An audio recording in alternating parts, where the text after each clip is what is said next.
I'm Dan Drake. This is Front Up on Geno TV and Channel 99. Our guest today is LauraMcCloskey, who is the owner of Cowboys Meat Market. Hi, Dan. Nice to see you. Nice to see you, Laura. Thanks for coming by. Thank you. Usually you come to my place. I do. Yeah. Bacon burgers. Bacon burger. That's not a commercial now. It's not a commercial. It's merely a fact. They're the best hamburgers on the island from Thank my you. perspective. I appreciate that. But I want to talk to you about the specialty grocery business on the island. The scene is changing. It is indeed. There are, I guess, it may have gone further than that, but I know that Annie's has been on the market for some time. And really started advertising that to a larger degree within the last 2 weeks, yes. Right. And there's a new competitor out on Old South Road. Yep.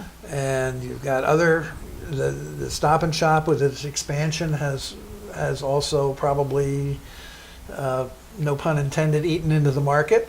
They most assuredly did not stop simply with the renovation. They have continued to try and figure out ways that they could serve their customer base better. And being a person that lives on Nantucket, I appreciate that, but it also presents challenges, to people in my line of work. Cowboys has been around, what, 12 years, 13 years? This is our 13th season. Mm-hmm. Yep, I started the business in 2003. But that was just getting our licenses and permits and things like that. Redoing the space and so forth. Redoing the space took longer than, twice as long and twice as much money, is not the usual rule for something like that. That's right. And that worked out to be just about right. Hey, So we had opened you been in the 2004. grocery business, the butcher business before? I had not. However, I had spent 20 years as a CPA in New York, and the majority of my clients were in retail. And before I went to Columbia Business School, which is where I then went and worked as an accountant, before Columbia Business School, I worked at Saks Fifth Avenue in retail. So I do have a retail background. It just wasn't specifically in groceries, yeah. And grocery business is different. Grocery business is similar but different. Yeah. It's similar in that, you're selling things, you're trying to get people in the door, you're trying to get people excited, you're trying to give people an experience that they enjoy, a story to talk about when they get home and when they're serving their meal. But it's different in that the margins are so tight. The margins are much, much tighter, and you have much less, and your product goes out of date much faster than, say, a dress. Than a dress. Yes, exactly. So how do you keep yourself current and relevant as the market around you marketplace changes? I think part of it is education. So it's keeping up with the publications in your trade. It's keeping up conversations with your customers. What are they looking for? What are they interested in? What are the challenges that they have? Some of it is going, simply going to seminars or going to trade shows. It's all of those things. And then some of it's just guesswork. Some of it is just like gut reaction. Gut reaction, or taking advantage of opportunities that that you see, gaps maybe that you see in the market. And your business has changed since you've been here, since you've been open. It's totally different than when we started. When we started, we were sort of good quality meat was always a core business for us, but sandwiches and hot lunches and dinners to go were a very big part of our business as well. Because when we opened in 2004, if you remember, it was a barn burner of an economy. Right. Construction was hot. There were lots of construction people who lived here with their families, but there were also guys that came over and stayed for the week and then went home on the weekends. There were a lot more affordable places for those tradesmen to come and stay for the week. Obviously, the real estate market shifted tremendously since then, and those guys that come and stay for a week, they're the ones that are on the boat every single day now. And now they bring their lunch. And now they bring their lunch, and they bring their coffee, and they bring everything. And that took, you know, so the economic recession, you know, not only took a lot of those families off the island, but took those construction workers off the island. Then the heat up of real estate meant that they couldn't, when they wanted to come back, they couldn't afford to come back, and so they come for the day now. And so many other places realized that there was a good business in lunches and sandwiches. When I opened in 2004, there just weren't that many in Mid-Island. And, you know, the competition got big, you know, and I was like, you know what? I don't need to be a small player in a big pool. I'd rather try and focus myself on something specifically that I think we can do better. How have the buying habits of your sort of other group of core customers, your meat customers and the wine and so forth, how have they changed? I would say how they've changed is that just as everyone in America has become more knowledgeable about what they're putting, you know, what's putting on their dinner plate, what they're eating. My customers are one and the same. Nantucket customers, regardless of whether they are islanders or visitors or somewhere in between, are much more knowledgeable about what their food is, what they want. And so we've had to, you know, be able to provide people with, you know, essentially the provenance of everything that we've got. And it's got to be the right provenance.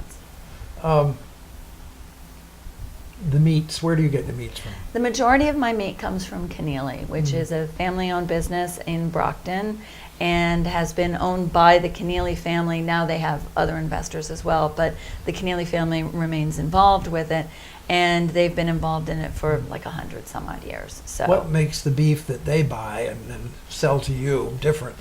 The beef that I have is 100% Black Angus, and it's been genetically verified at the processing point.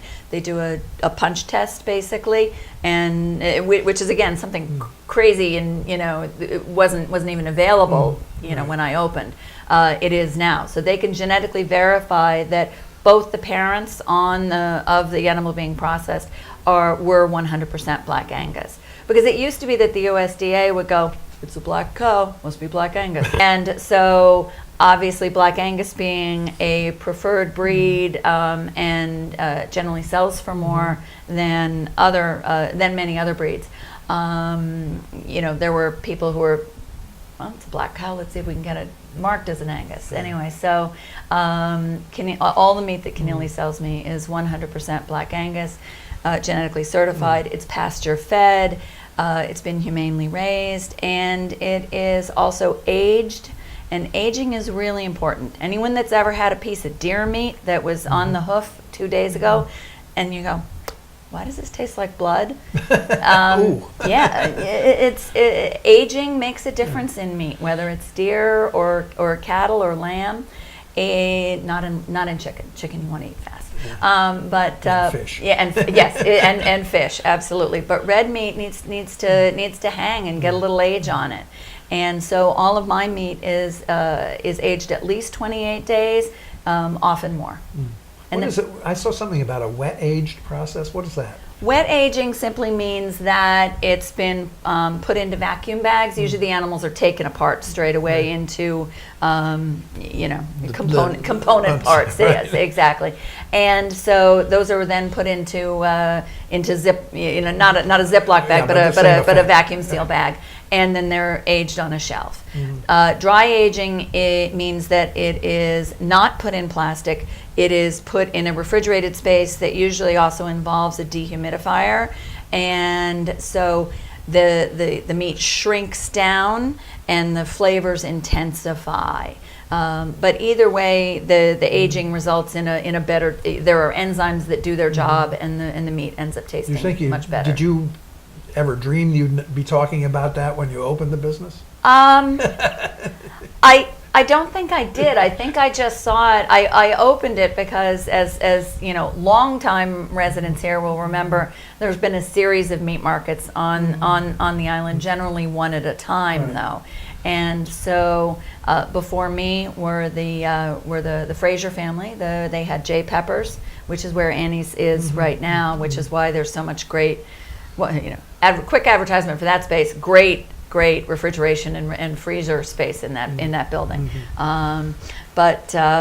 So Fraser's was there before, and then there was another guy before that, and another guy before that. So I opened because when I moved here in 2003 and was shopping at Pepper Fraser's, which was really the only meat market on the island, and they casually mentioned that they weren't reopening the next season, and I'm like, and mail order wasn't as much of a thing as it is now. You couldn't FedEx your meat as quickly and reliably as you do now. Do you ship it out? I will ship to people. I have a couple of customers who are very set that our meat is what they want, and so I do bring in meat year round. I keep my licenses, for everything except the alcohol as annual, and so I bring in meat year round for people. So I'm running a much smaller business in the winter when I'm closed, but it's essentially a special order business. Yeah. In the context of the larger business environment, small businesses up against the Stop and Shops of this world, or smaller chains that are which are also hard to compete with, and then you're also competing with the internet. Don't forget that. Do a lot of people order meat over the internet these days? I think so. Yeah. I think so. There's I do have customers who come in and say, "Oh, I've been ordering my meat from so and so.